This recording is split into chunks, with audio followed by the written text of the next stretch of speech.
One possible scenario for an attack on Iran could be a raid by special forces on Iranian nuclear facilities. This is reported by the New York Times, citing sources familiar with the discussions within the U.S. administration.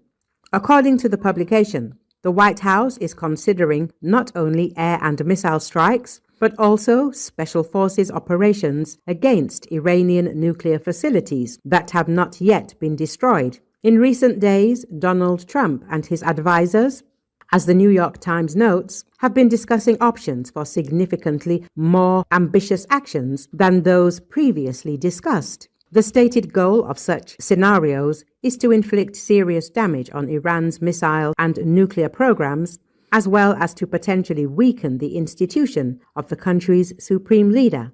Alternative options include strikes on targets that could provoke internal chaos and instability, which, according to some advisors, could pave the way for the replacement of Iran's supreme leader, Ali Khamenei.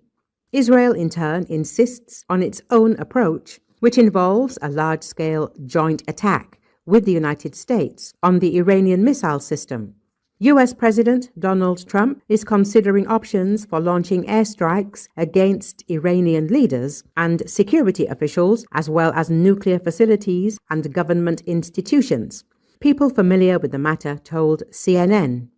Options he is now considering include U.S. military airstrikes aimed at Iran's leaders and the security officials believed to be responsible for the killings, as well as strikes on Iranian nuclear sites and government institutions, the sources said.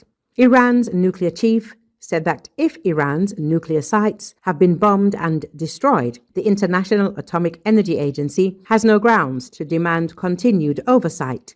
Mohammad Eslami, the head of the Atomic Energy Organization of Iran, said Iran had not breached its commitments and accused the agency of taking politicized positions, according to remarks carried by Iranian media. He said the IAEA should act strictly within its statutory mandate amid heightened tensions over Iran's nuclear program. U.S. President Donald Trump ordered strikes on 3 of Iran's main nuclear sites in June, calling the program obliterated. But experts dispute that, saying bombs likely failed to penetrate underground halls, and with UN inspectors barred, the true damage is uncertain. Recall President Donald Trump sharply intensified his threats to the Islamic Republic, suggesting that if Tehran did not agree to a set of demands, he could mount an attack with speed and violence. To underline the threat, the Pentagon moved the aircraft carrier U.S. Abraham Lincoln, along with destroyers, bombers and fighter jets, to positions within striking distance of the country. Foremost among the various demands the U.S. administration has put before Iran's leader, a permanent end to the country's uranium enrichment program. It has also called for its limits to the development of ballistic missiles and a cutting off of Tehran's support for proxy groups in the Middle East, including Hamas, Hezbollah, and the Houthis. Trump apparently sees in this moment an opportunity to squeeze an Iran weakened by a poor economy and massive protests that swept through the country in early January.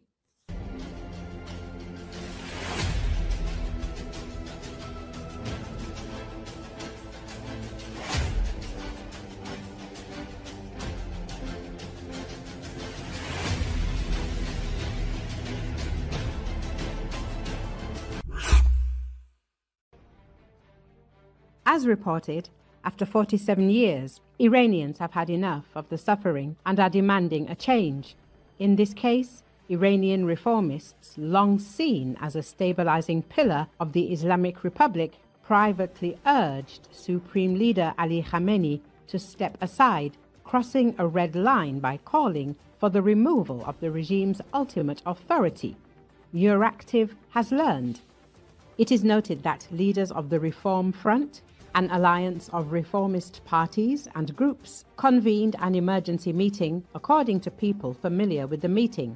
The session was chaired by Azar Mansouri, a prominent reformist figure and head of the Union of Islamic Iran People Party.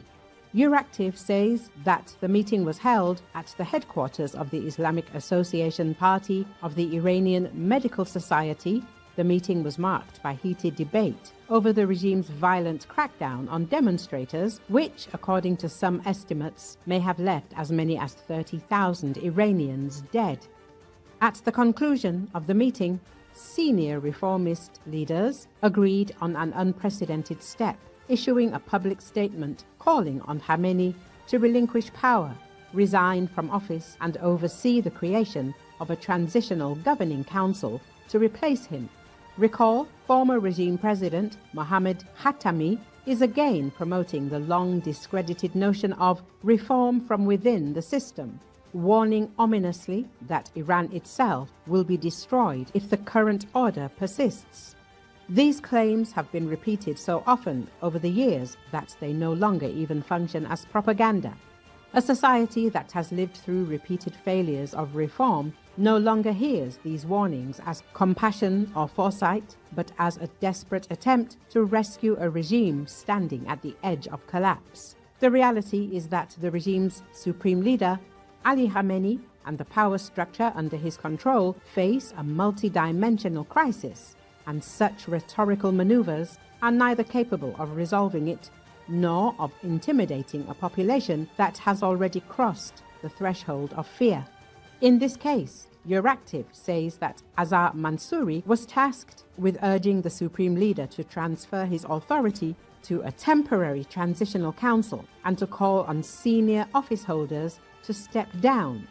Reformist leaders also discussed organizing a protest rally just 4 days after nationwide demonstrations peaked, but the plan never materialized.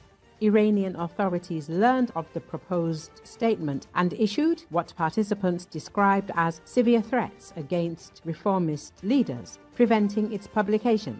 Since then, concerns have grown over the safety of senior figures in the movement, particularly Mansouri. Iranian media later reported that Mansouri described a suspected assassination attempt. During a visit to her country home, she and members of her family noticed that a heating pipe had been sealed with new insulating material, an act she said could have caused fatal carbon monoxide poisoning. If confirmed, such an attempt would mark a sharp escalation by the authorities against the reformist camp, which until now has largely functioned as a stabilizing pillar of the Islamic Republic. The faction around Mansouri has also distanced itself from President Masoud Pezeshkian, according to people familiar with the matter, despite his earlier association with reformists. Leaders of the group have reportedly demanded that Pezeshkian, alongside Khamenei, be held accountable before a court. Despite acknowledging widespread public discontent, all factions of the regime continue to warn society against revolution and uprising. Yet, successive revolts and the persistence of social resistance demonstrate the failure of this narrative. When even the most basic freedoms are denied, revolution becomes not a choice, but the only remaining option.